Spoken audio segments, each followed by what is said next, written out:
Hello, thank you for stopping on my video. My name is Becky and this is BecxReadz. I post videos every 5 days, and if I can manage it, I will squeeze some in between, and today I have one of my favorite trope recommendations for you.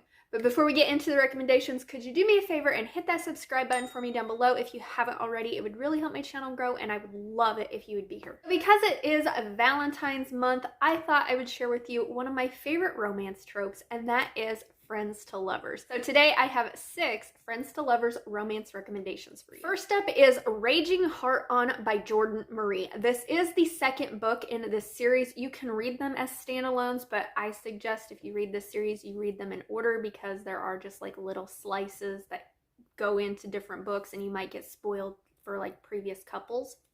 But this whole series does revolve around siblings relationships. So each sibling gets their own romance. So in this book, we follow Kayla and White. They have been friends since they were in high school. Kayla is a bit of like an orphan. Her family wasn't really the best, and so White's family pretty much took her in, and she grew up as pretty much one of theirs. And Kayla is ready to have a baby. She wants to become a mother. The only problem is she's not in a relationship, and she really doesn't have anybody who could help her out with this.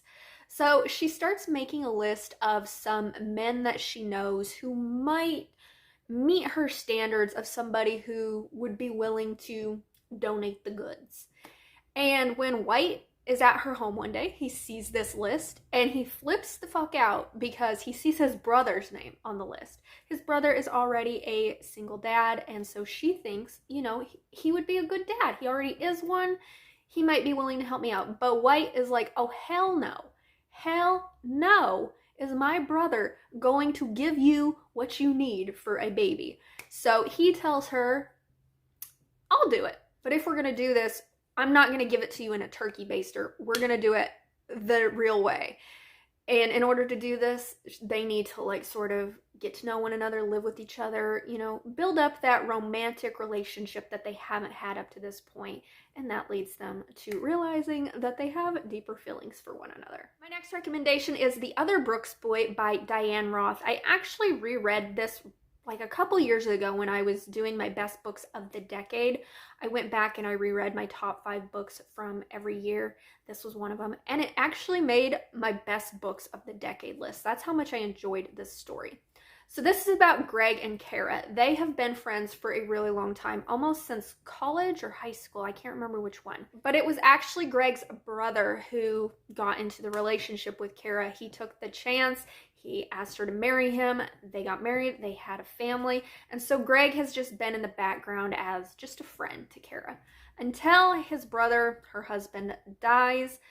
And Kara's left as a single mom. Her kids are almost in that teen tween age, and she's having a hard time of it. And Greg is just there to help her shoulder that burden of being a single parent. And through that, their relationship develops even deeper. But Kara wants to keep it a secret from her children because her children loved their dad. And she doesn't want them to think that she's bringing in their uncle as sort of a replacement. And so that sort of causes some tension between the two of them, and they have to work that out. The next recommendation is The Boyfriend by Mika Jolie. This is about Dean and Coriander. They have been best friends since they were children. And Coriander doesn't ever see that changing, but Dean is starting to see her in a different light. His 2 best friends are like, men and women can't just be friends. And he's like, well, you know, I always have found her attractive, but I've never really thought about doing anything romantic with her. And then he's like, maybe we should try. So he sets out to try and convince Coriander to give their relationship a chance as more than just friends. But she's very hesitant about that. She doesn't want to risk their friendship. That is the theme in most friends to lovers romance, is they don't want to risk that friendship. I will say the second book in this duology follows the same couple, and it really like tipped it over the edge of one of my favorites for me because it was freaking hilarious. I laughed out loud so many times.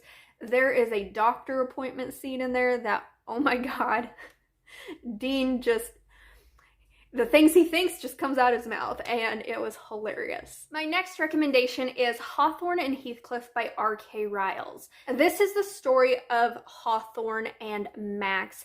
She nicknames him Heathcliff. That's not really his name. They meet in their senior year of high school when they are sitting next to each other.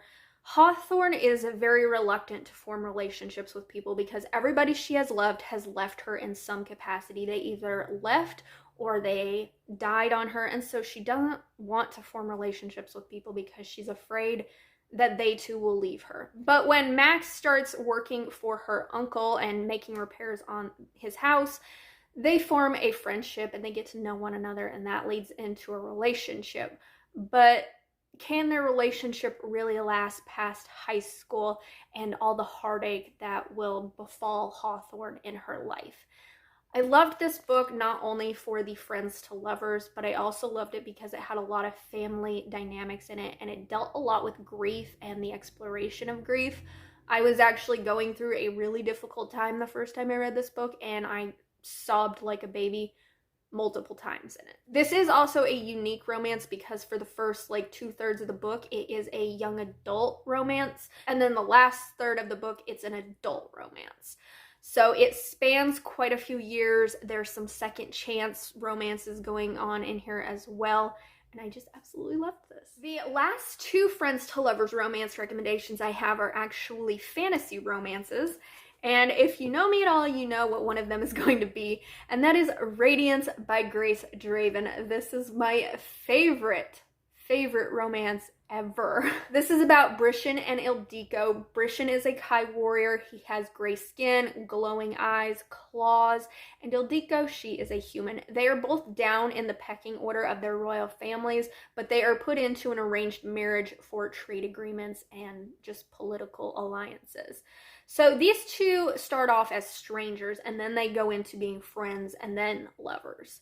This couple is just goals for me. They are so mature, they communicate so well, they have such great chemistry, they trust one another, and they talk through their issues instead of making it a big dramatic thing. Book one, it is a very slow burn romance because they take a lot of time to get to know one another, and it's just so good once they reach that point where their attraction develops into a romance.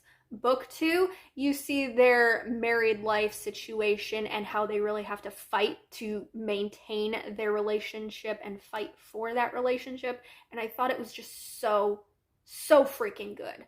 So if you like friends to lovers, highly recommend this one. I think this is one that everybody recommends, but you know, I couldn't not recommend it because it is my favorite. And the last friends to lovers recommendation I have is Serpent's Touch by Marina Simcoe. This is another fantasy romance, slow burn, friends to lovers. This is about Amira and Kellen. Amira is a human girl. She has grown up in this menagerie freak show carnival situation. She is the only human there. She's pretty much used as sort of like a slave for the madame of this freak show.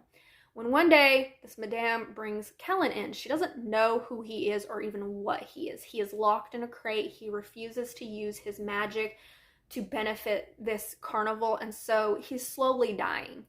And Amira starts to get curious about him, so she starts visiting his crate. She talks to him through the walls. She brings him food. And through that, they form a plan to get him out of this situation and back to his Fae realm, where he is actually a Fae prince. He is a Gorgonian, so he's got the snakes for hair, like Medusa. And Amira cannot look at him because if she does, she will be turned to stone. She will die. So they sort of have to work around that barrier in their relationship. This is another slow burn. This doesn't have a lot of steam in it. I would say the steam ramps up in book two, because in this one, they're just trying to figure out how they can even be together romantically when she can't look at him. It does add for some great sexual tension and some interesting smut scenes, and I think book two is really where this story shines. Amira has amazing character growth in book two, and you just see how this couple figures out how to be a couple with their limitations. So those are my 6 friends to lovers book recommendations. Let me know down in the comments, have you read any of these? Do you want to read any of these? So if you have made it this far in the video, could you give me the heart emoji? Because of course. And until my next video, thank you guys so much for watching, and read a friends to lovers romance for me. Bye.